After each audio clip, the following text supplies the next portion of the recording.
Hey everybody, welcome to this week's podcast. Before I get into the news, I just want to let people know that I'm almost ready to start opening up the website for other people to post news. So if you have experience with any of this stuff, if you've ever worked on a professional blog and have the ability to write short blog entries and know all the rules, you got to link back to your sources, you can't just copy and paste from other places and all that. If anybody has experience, please reach out to me, and within the next few weeks, hopefully we could add more writers. The people that have contributed so far have done amazing jobs. Smoke Monsters posted a bunch of awesome stuff. Chris from Belgium posted some cool things. And of course, Greg Collins has been writing some of the guides for the 3D printed stuff, which is awesome. But the truth is, I'm still kind of struggling to keep my head above water, which is a good thing because I like being busy and I like having fun, but fun with all the stuff that I'm doing with the website and the podcast. But for this stuff to continue long term, it's got to be a group effort. It can't just be me. So this is going to be the first, or maybe I guess second step into making that happen. I've been very open and honest that I want RetroRGB to become something that's a community-driven site. And I don't know if this will end up being the place where people post their guides and info, or if there will be another wiki, or both, but I do just want to continue to push for community-driven efforts. And there's a lot of amazing and great people out there that are willing to help and make this something that'll last forever. So, I kind of doing it now the opposite of how I tried it last year, which is totally cool. So anybody that's, that has some experience and is willing to try a little bit, and this is new for me too, so I'm probably not going to be a great editor at first. So just bear with me, please, and I'll do my absolute best. But if you're interested and you know how to write a decent short blog post, please let me know, and I'll see if I could set you up with an account and kind of see how it works for both of us. But anyway, let me just jump right into the news. Well, I definitely want to start out by talking about the Wii Dual review video. First, a very quick synopsis. The Wii Dual is a device designed by Dan, Citrus 3000 PSI, that gets both high-quality HDMI and analog signals from a Wii. It's based off the GC Video solution designed by Unseen, so it's a very high-quality solution. And my conclusion about it was that any enthusiast should get it.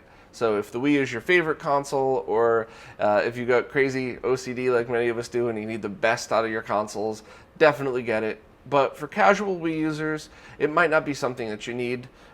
So just kind of think about it and see if, when Dan releases the price and the kits, see if it's something that kind of fits your budget. So that conclusion, I 100% still stand by, as well as the comparison descriptions themselves. When I was playing the console, I've tried pretty much every revision Wii, from the launch models that are fuzzy to the clearer ones later on, and playing them side by side with this, I noticed a massive difference. So a comparable solution for the Wii U and the Wii Dual in the original Wii, I thought it was much clearer and sharper. I definitely saw a difference with my eyes. And the analog outputs I thought were much clearer and sharper as well. But I guess the controversy was that the picture comparisons that I did had issues with them. And I realized it, and I actually had cut out about 5 minutes of that video, because at first I had issues with some of the capture stuff. I had to redo a lot of it, which is why some of the menu screens were not in the correct aspect ratio, because I kept flipping back and forth to re-record some of the footage that I was having issues with. And I guess I forgot to set the menu back, so there's a bunch of menu screens that are off aspect ratio. But I still am not 100% sure what the problems I had with the capture were. Maybe it was the cables. I tried 2 different capture cards. Could be the Wii signal itself is funky. I don't really know. I'll figure that out soon. I ordered some new cables and adapters to try. But the huge problem that I had, way bigger than the capture problems, was the rendering and then the YouTube compression. So the renders were so bad that the first time I watched one on YouTube, I went, these comparisons look identical to each other. Here's the bitmap right here of the picture that is a very clear difference. So I struggled to the point where I just said, screw it, I'm going to pull all of that out. I'm going to make it an overview video, and then I'll go back and re-record footage at another time. And I even said at the end of the video, well, that's it for this video on the Wii Dual, because I knew I'm going to have to go back and really reshoot all of the stuff to make a very good comparison video.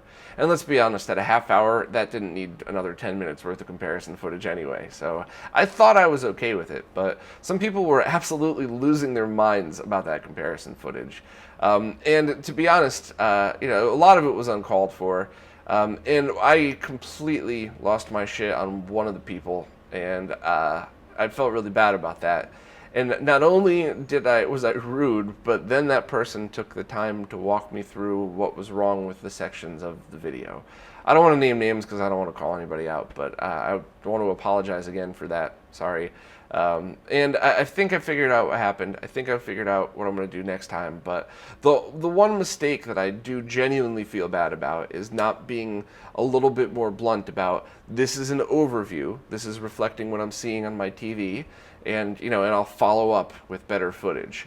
I didn't make that clear enough, and I'm sorry about that. And I will definitely shoot more footage. But yeah, I don't really understand the rage from some people. I do love constructive criticism, and a few friends had reached out through emails, and one of them even was like, "Hey, I'm sorry to get negative on your new video." And I was like, "No, I love it. Bring it on. I need to get better." Just like when I started the website, when I was taking pictures of the monitor because I couldn't figure out the capture issues with those consoles. Now I've learned, and now I don't need to say anything like, to my eyes it seems, but it looks better in person. Now I know how to take captures of a Super Nintendo and a Genesis to show what I'm seeing, and I know why there's a difference. So hopefully I'll get to that with the Wii stuff. I'll get to that point soon. It'll be a few weeks because I have other more important things I got to deal with. But I needed to get the video out. I couldn't spend any more time on it. I'm already drowning in work in a good way, but I just couldn't spend any more time, and I had to put it out. So for people that were offended by the footage, I don't know what to tell you. To everybody who took the time to give creative feedback, I really genuinely appreciate that, and I'm going to try to integrate all that into the follow-up and pretty much every other video I do. Next, Mario Kart VR is now available in the US. Bandai Namco's VR Zone has just installed the Mario VR setup, as well as a few other games, inside Union Station in Washington, D.C. So this looks really cool. I think something like this is kind of the perfect use for VR. You sit down in a chair so it feels like you're in a cart. You have the helmet on so it looks like you're wearing a helmet, and you have the head tracking and things like this. I would really love to give this a try, and I might go out of my way to go down to Washington, D.C. just to try this out. So it'll be there for about 6 months, and then they did not announce where it would be next.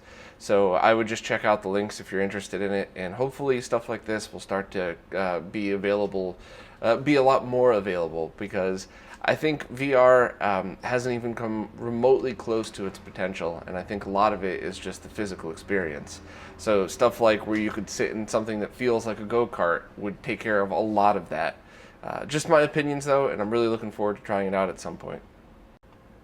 Rumors started to circulate last week that Nintendo would be releasing a new version of the Switch in 2019, and based on what they've done with their portable consoles, that makes perfect sense to me.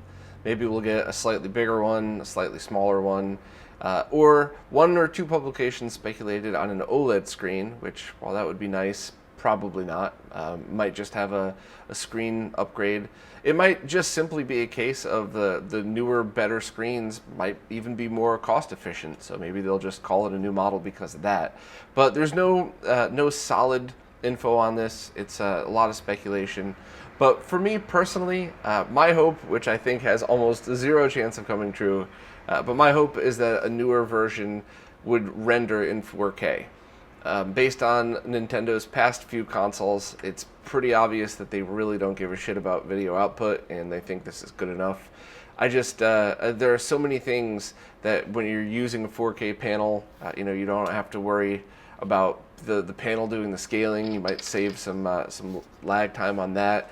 And also, I'd really like to see some of these games rendered at a higher resolution.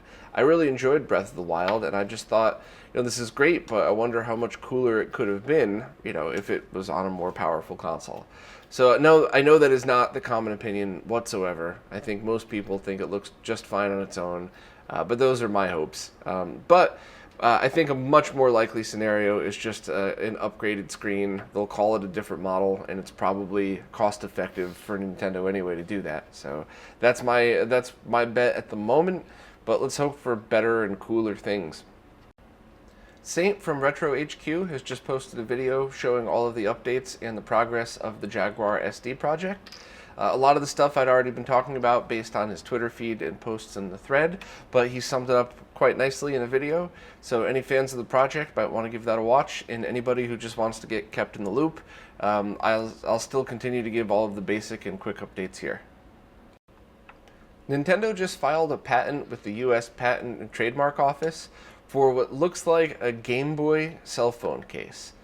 I have a lot of mixed feelings about this because something sort of like this came out last year, where it's essentially just Tetris that snaps to the back of your iPhone. And while that looks really cool, I didn't end up buying one. I just thought, I don't know, we'll see. But the fact that Nintendo might do a novelty thing like this doesn't seem very likely. I mean, it is their own patent application, so I'm not really sure what they have in mind, but I would really like to know how they'll tackle the whole, there's many different sizes of cell phones. You can't just have them all snap on like that other Game Boy case. How are they going to sell games for it? Why wouldn't they just have more mobile games? So I hope it's something awesome. I at the very least love the look of it. And I certainly like the look of Game Boy cases for phones. I've had the past 3 phones. I've had Game Boy cases, so when you pick it up, it looks just like you were holding a Game Boy. I thought that was really cool. So who knows? Maybe it's not functional. Maybe it just beeps, and this is only a Nintendo cell phone case. But either way, if it's a real product, I'll let everybody know. I recently posted an interview with 2 people who are working on a project to back up Laserdiscs.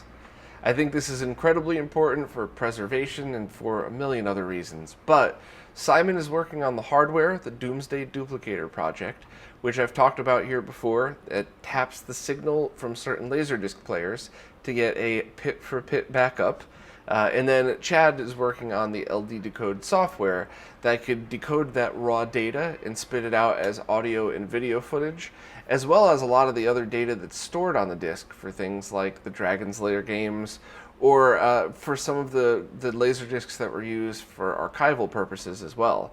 So I think this is incredible. I love that they've open sourced this.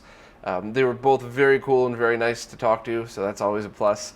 And I really hope more people jump on board with this and possibly forking the project over to VHS and maybe even Betamax.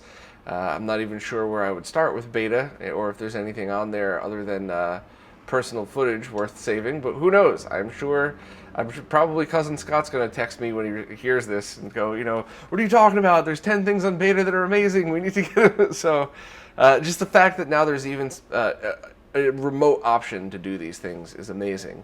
The project right now is focused on doing the rips and then doing the software to decode it, but they have a roadmap of things that they would like to add in the future that are very cool. Things like recreating the Laserdisc experience, so you could use these digital rips and then use a device to play them on your TV, so with all of the same features of the Laserdisc itself. I think that's pretty neat, and who knows? I mean, in the future, when all of these Laserdiscs rot out and aren't usable at all, that might be the only way that people could show the true experience of it. So I imagine years from now, we'll probably see their work in a museum showing off what a Laserdisc was. But in case you can't tell, I'm pretty excited about the project, and it's something that I definitely want to get behind.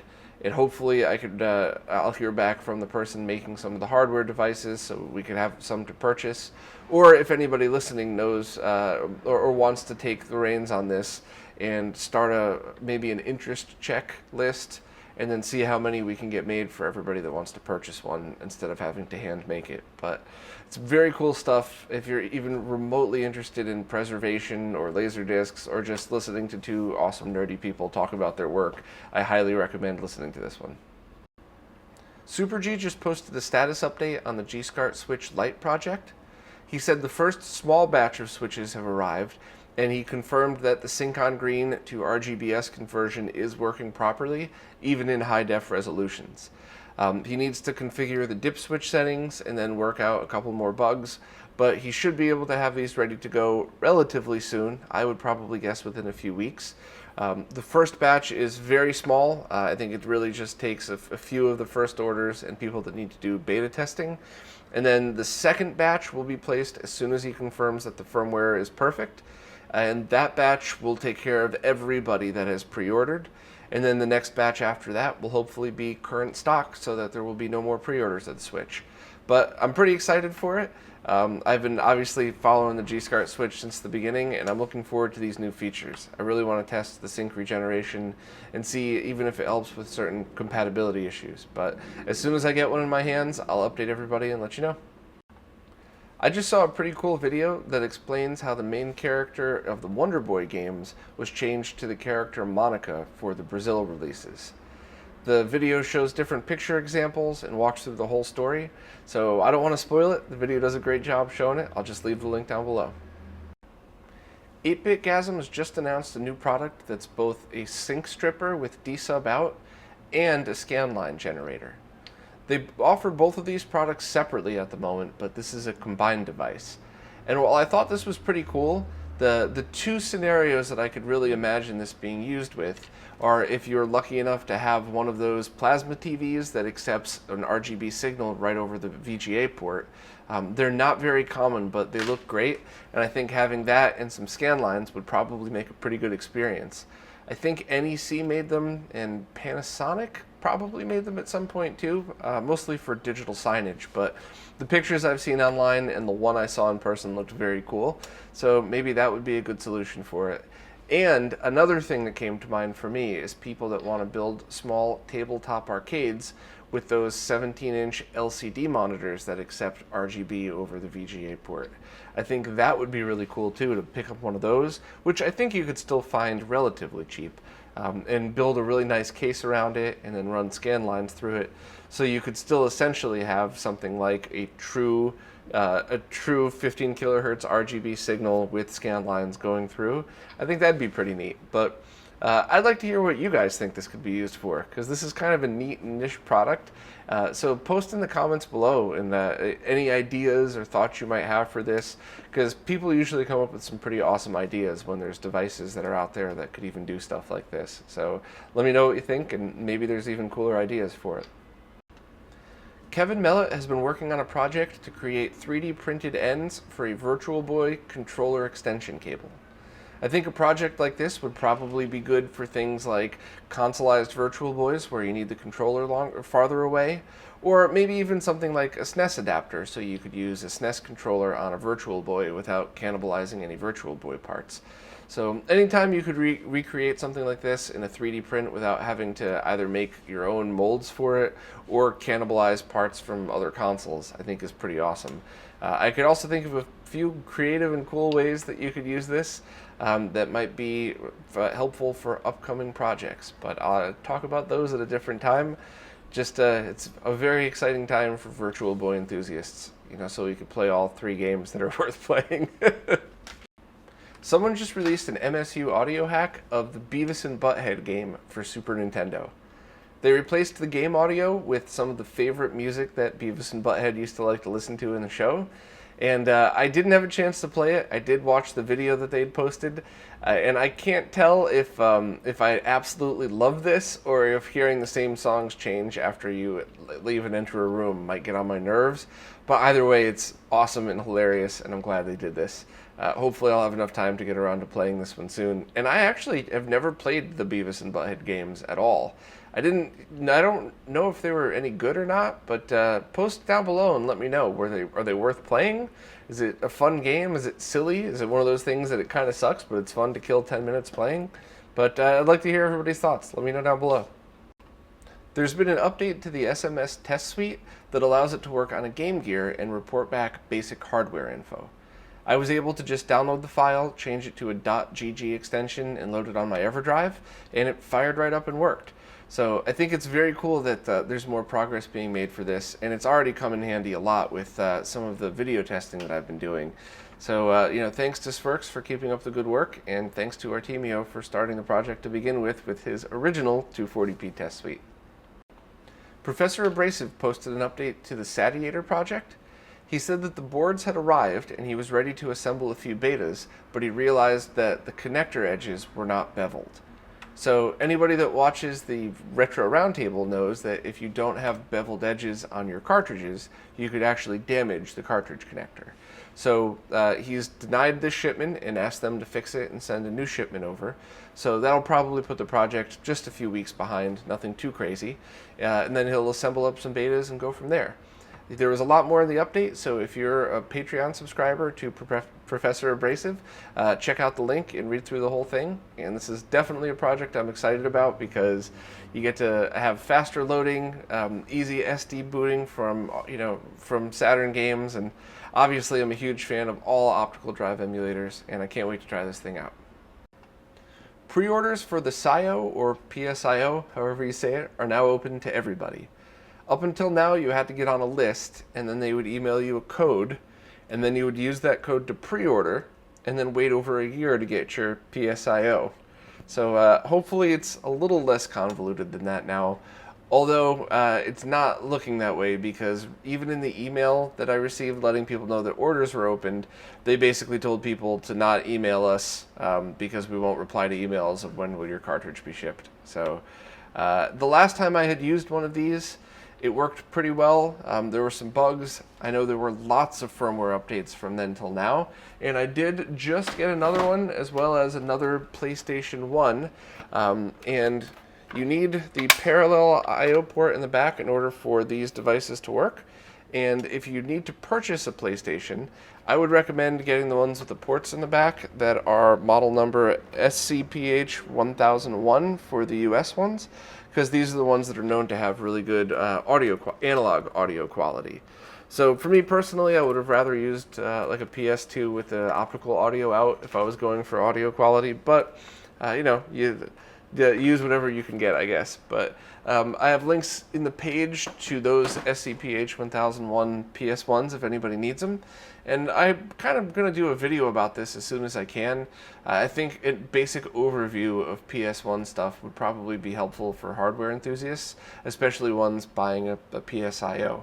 So if you've been waiting for one of these things, pre-order it now and cross your fingers that it's not going to take 15 months to arrive like it did for my last order. Smoke Monster just posted an overview video of the Mr. FPGA project. This is a device that allows you to use FPGA cores on it to output anything from the original resolutions all the way up to HDMI. And it's a project that I'm starting to get really excited about. People are donating their time and work to get arcade cores working. There's a bunch of different console cores working. And I believe that there's a bunch of really great, almost perfect cores for some of the older computers as well. So this is pretty exciting because now you can get a true lag-free experience, and I really hope that more people start contributing to projects like this. So I enjoyed Smoke Monster's video. I have one of these in the mail as well as the I/O kit for it, and as soon as it arrives I'm going to start playing with it. I think Smoke Monster is going to make a bunch more videos on this, and I believe he has a lot more stuff in the works. He's just been really busy himself lately, so hopefully we'll see a lot more stuff coming out from Smoke Monster regarding the FPGA things. But for now, check out his overview video and get a good idea of what the Mister is all about. Someone in California is being sued by Sony for selling jailbroken PS4s loaded with pirated games on it. So this is just a quick one, and it might not even really be worth mentioning, but very often I talk about ROMs and preservation and all that stuff, and a lot of people that I respect very much disagree with my opinions on that, which is totally cool. I just wanted to make the point of saying that this is not something that myself or most people that I'm involved with are cool with at all.